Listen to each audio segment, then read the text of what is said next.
Dan Southworth. And his little dog, too. And last but not least, Ruben Langdon, Dante.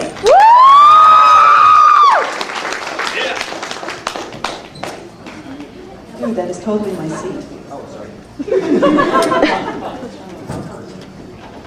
So thanks for joining us this weekend, guys. We're going to start off with one question for all of you, and it's the most asked question we got from the internet survey that we conducted for the show. The most often question we got was, how long did the three of you work on Devil May Cry 3, 3.5, and 4? I know, Johnny, you've just been with 4. And are there any funny stories you can share with us about them? Okay, funny stories, lots of those. But first, how long did we do this, Dan? Since 2004? 4 or 3? I don't remember. Time flies. Rehearsal time, 2003. Yeah, it was a long, long process that started with Capcom actually, actually with my company. Where should I start? Yeah, sorry. Okay, sorry. I've got a company, Just Cause Productions. My partner out in Japan, Shibata, he and I kind of pitched to Capcom and some of the other game companies in Japan to hire Western performers, actors, to perform the motion capture and voices for Japanese games. Because so many of the games, I don't know if you guys know, back in the day, they were performed with Japanese motion capture players, or motion capture actors.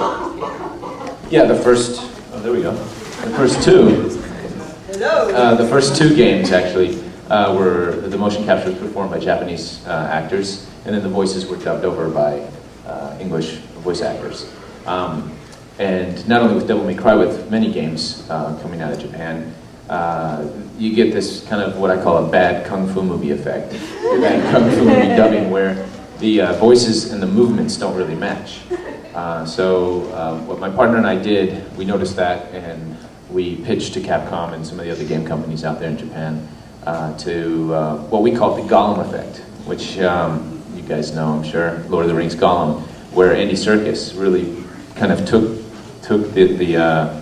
made that role what it is.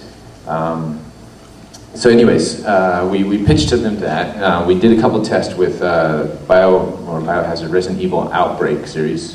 We did just a couple of quick days, and then they loved it. So they said, okay, Devil May Cry 3, you guys do it. And that's where we actually had auditions, called Dan in, amongst others. Dan ended up, just really getting the role. There was no other. After I had to swing the hula hoop a couple of times, jump through it. Yeah, we put him through the test, but he performed well.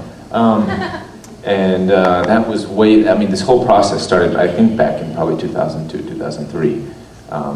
Yeah, it was a long road. It was like when Devil May Cry 2 had just come out. So that's kind of the whole start of things.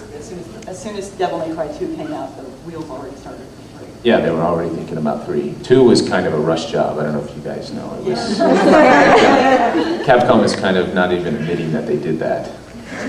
Yeah. Well, yeah, it was the director Itsuno-san.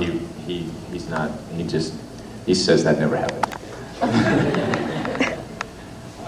I don't know. Did that answer any questions? Okay. Johnny. But most of it happened on his end. It all started with him. What was it, 3 weeks maybe in Japan? 3.5 weeks? Something like that. And then it was like 8 days before that for rehearsing. But we've all worked together on other shows. Yeah, well, I guess. Yeah. I was on Power Rangers. Actually, we all at some point worked on Power Rangers. Which is funny.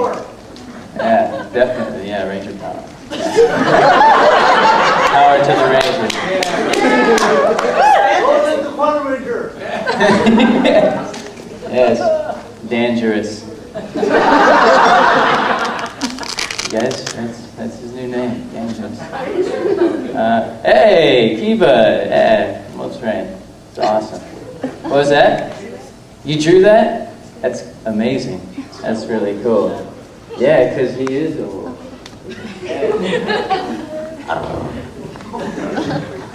Okay, Xavier is going to be. What the hell happened? It's too close to the speaker. You said there would be no feedback. Not for them, but Everybody else is Yeah. projecting, he's very toned down. So Questions? Sexy bedroom.